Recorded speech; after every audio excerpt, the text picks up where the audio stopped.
कल्याण डोंबिवली महापालिकेने माझ्या विभागातले जवळजवळ 10 मृत्यू दाखले खोट्या कागदपत्रांच्या आधारे दिले आहेत आणि त्याच्यामध्ये प्रशासन सामील आहे. कारण जेव्हा एखाद्या व्यक्तीचा मृत्यू होतो तेव्हा आपण मृत्यू दाखल्यासाठी जो स्थानिक रहिवाशांचा सह्यांचा एक साक्षीदार म्हणून तिथे एक स्वयंघोषित पत्र देतो.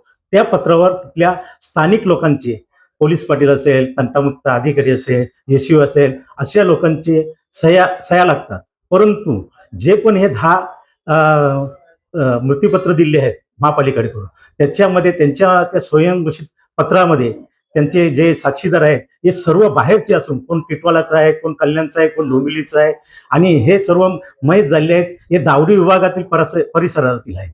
आणि तरी असे खोटे कागदपत्र असताना ह्या लोकांनी हे खोटे कागदपत्राच्या आधारे खोटेच मृत्यूपत्र दिलेले आहेत. तसेच याच्यातून 10 मृत्यूपत्र ज्या लोकांचे 10 आहेत त्याच्यातले 8 लोक हे एकाच स्मशानभूमी नांदिवली येथे त्यांचं अंत्यविधी केल्याचं दाखवलेलं आहे. आणि नांदिवली येथील पोलीस पाटलाकडून मला लेखी पत्र दिलेलं आहे का आमच्या इथे कुठल्याही बाहेरच्या व्यक्तीचं अंत्यविधी केलं जात नाही. आणि असं ह्या व्यक्तींची जी नावं दिली मी, त्यांचं कोणाचाही आमच्या इथे अंत्यविधी झालेला नाही.